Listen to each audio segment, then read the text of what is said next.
이 사도라 하면 가장 예수님의 수제자인 베드로를 1순위로 꼽죠. 그리고 3인방이라 그러면 거기에 야고보, 요한. 그래서 예수님이 마지막 날 기도할 때도 하나는 나고자가 되어서 11명이 남았죠. 11명을 성찬식을 다 바치고 일어나라 함께 가자 해서 겟세마네 동산에 같이 갑니다. 가다가 너희들은 여기 앉아 있으라 하면서 8명은 거기 앉게 하시고 베드로, 야고보, 요한은 데리고 갑니다. 데리고 가셔서 당신의 속사정을 이야기하죠. 내가 고민하여 심히 죽게 되느라 하면서 그런 말씀을 하세요. 예수님답지 않게 또 그동안에 그런 말씀하지 않더니 인간적인 이런 소리를 한다 이거죠. 그때 어떤 사람들은 예수님이 이렇게 약해졌냐 이렇게 생각할 수 있으나 거기에서 예수님은 완전한 인간이시라는 것을 보여주고 있는 거죠.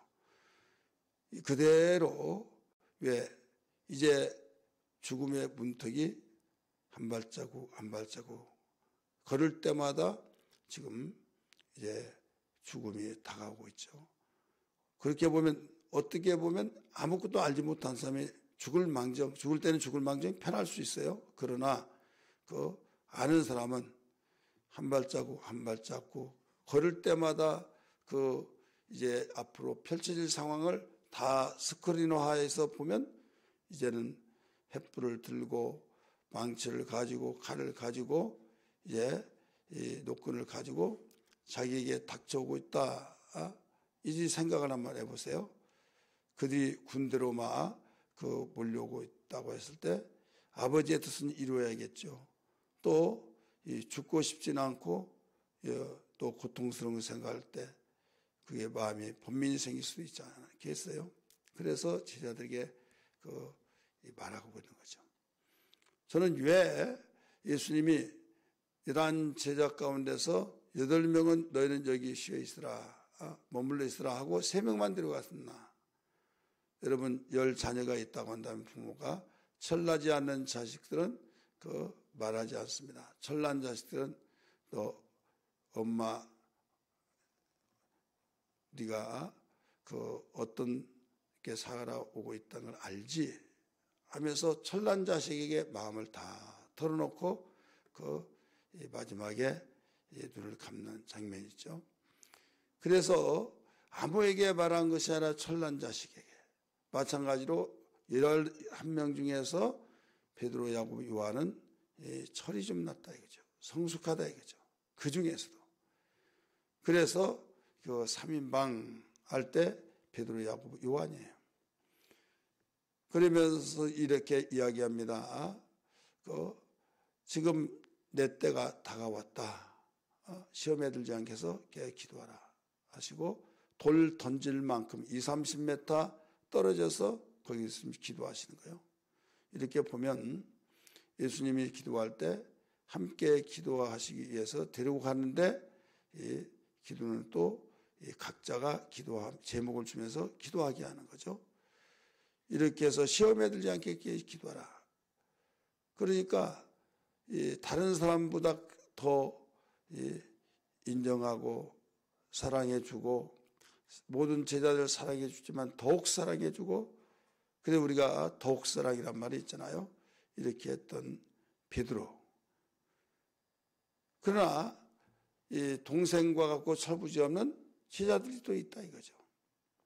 이런 걸 볼 때에 예수님은 이 베드로를 많이 상대하고 그래서 바울도 기둥같이 여기는 베드로, 야고보 또 요한을 이제 가르쳐 줬잖아요. 그들은 할례자들을 향해서 유대인의 사도로 나는 이방인의 사도로 하나님이 삼으셨다라고 이야기하고 있잖아요.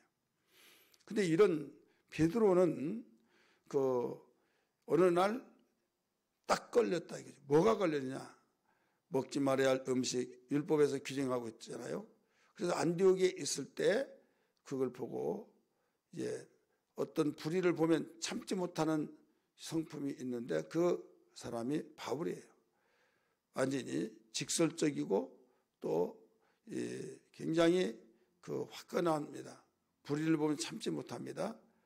그게 좀 부드러우고 그러면 괜찮은데 그로 인하여서 아주 좋아하는 사람 따끔하게 정신 바짝 나고 좋은데 그걸 감당하지 못한 사람들은 굉장히 싫어하겠죠. 그런데 하나님은 성품대로 사용하고 이런 경우들을 많이 볼 수 있는데 그 성품대로 사용하되 여기에서 너 좀 여기 갈고 닦아지 하겠다. 또 이 부분은 너 고치 않다 할 때는 모든 것을 훈련을 시키십니다. 그래서 이 베드로 다른 제자보다 가장 대사도라고 하고 그런 베드로가 딱 걸렸는데 뭐 때문에 걸리느냐? 이방인들이 있는 자리에서 같이 먹는 음식을 금지했던 명령을 먹더라 이거죠.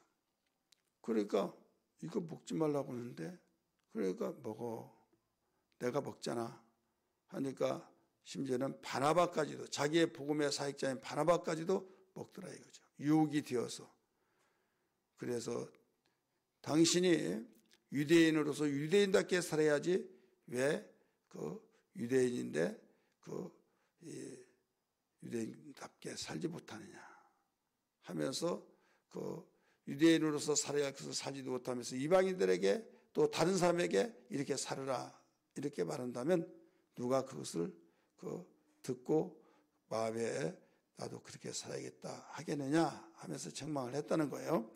이게 그 말씀이 11절에 나오는 거예요. 개바르신 베드로입니다. 안디옥에 이르렀을 때 책망받는 일이 있기로 내가 그를 대면하여 책망하였느니라. 대면 그냥 소리 들을 때 그 소리 귀에 들려지라고 말한 것이 아니라 직접 보았을 때 말했다 이겁니다. 이때 야고보에게도 온 어떤 사람들이 이르기 전에 게바에게 이방인이나 또 이방인과 함께 먹었다. 그래서 심지어는 아까 이야기했던 바나바도 먹었다. 유혹을 받아서. 그래서 열이 확 올라온 거예요. 그래서 책망을 했다. 이런 내용이죠. 이 내용이 우리는 일반 학자들이 정말 얘기했느냐 할 때 이것은 바울이 오해했다. 왜 오해했냐? 보았을 때는 사실이에요. 그래서 책망을 했어요. 근데 이 변증 왜 먹었느냐?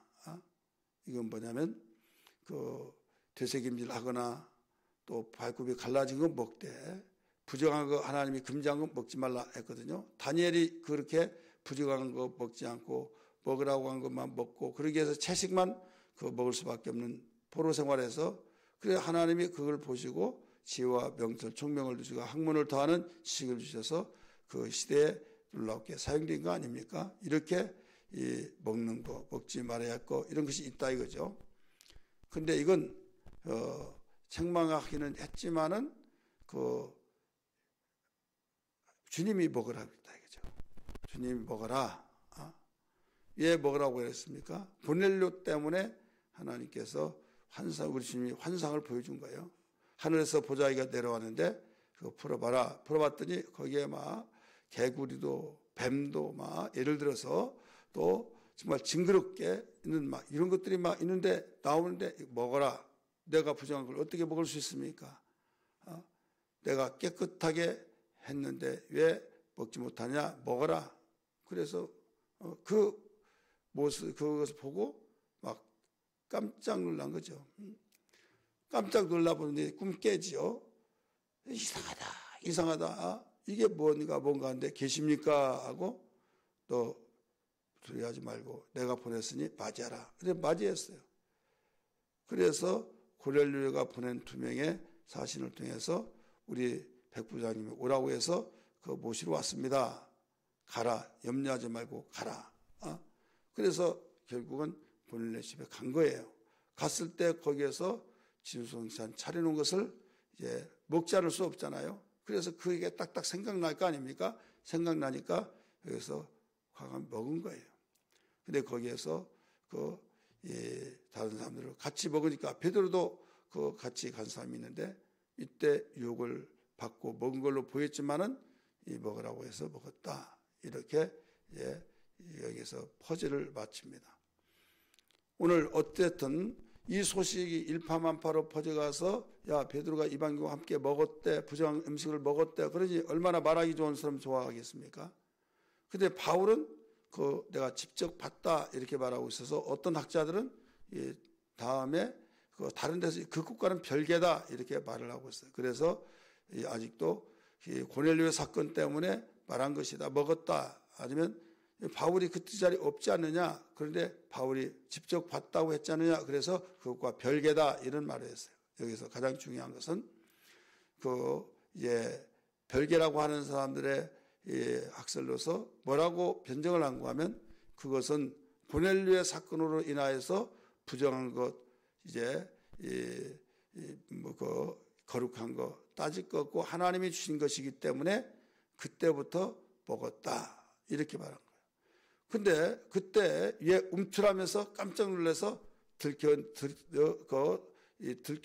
들키듯이 거기서 놀래냐? 이건 사람이 심지어 볼 때 그렇지 않습니까?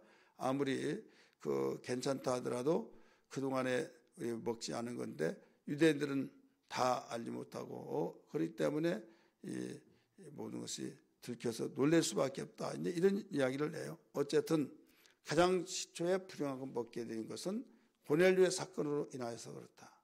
그리고 바울 지금 본문에서 나오는 것은 내가 봐서 예식한 그에게 책망했다. 이런 내용은 별개라고 한다면 별개일 수도 있어요.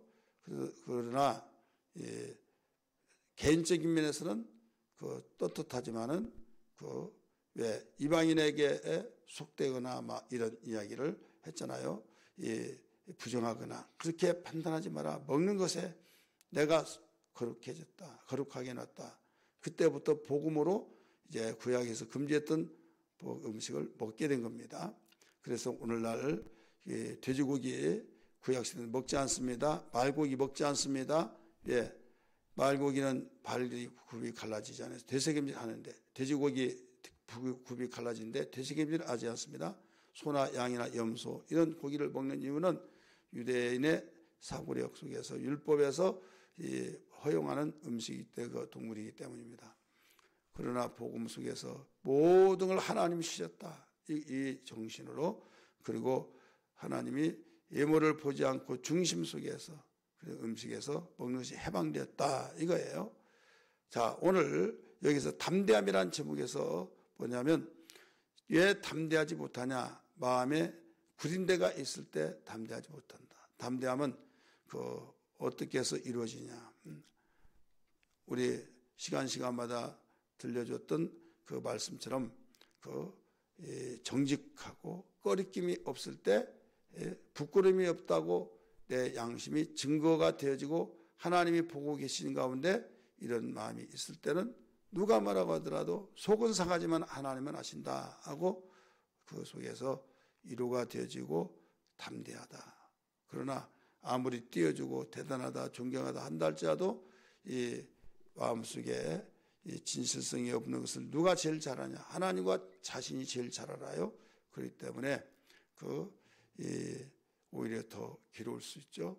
그러지 못한데 속도 모르고 대단하다고 하면서 띄워주고 칭찬해주고 이것은 이 소리가 성령의 소리를 들려줘서 부끄럽다고 할 때 수정할 수 있는 기회를 하나님 주셨다라고 생각하면서 사람들이 띄워준다고 해서 좋아할 필요 없다. 오직 그래도 담대하지 못하다. 그 이유는 우리가 떳떳하지 못하니까 그렇다 이거예요. 그래서 성경은 강하고 담대하라 이런 말을 많이 하잖아요. 강하고 담대라. 그러면 내가 너와 함께하겠다. 그래서 진리의 말씀과 함께하는 삶, 또 하나님이 명령하신 대로 살아가는 삶, 이러한 것들이 모두 우리에게 담대함을 만들어내고 있다 이것입니다. 오늘 왜 대사도인 베드로를 보고 그 교제 약수를 하고 더 나가서 참 여러 가지 상황 속에서 그 하나가 되어지고, 그런데도 나중에 여기에서 책망을 하고 막 그랬다. 그럴 때 정말 죄짓다가 걸렸듯이 움츠라면서 부끄러워했다. 이 모든 것들이 그 떳떳하지 못하면 담대함은 사라진다. 육체가 약하고 마음이 그 여리고 그래서 담대함이 없다. 이것이 아니라 신앙 안에서는 오직 진리와 함께 살고 진리와 함께 우리가 그 어떤 가운데서 생활하면 담대함은 거기에 자연적으로 내가 움직이면 그림자 따라오듯이 나간다.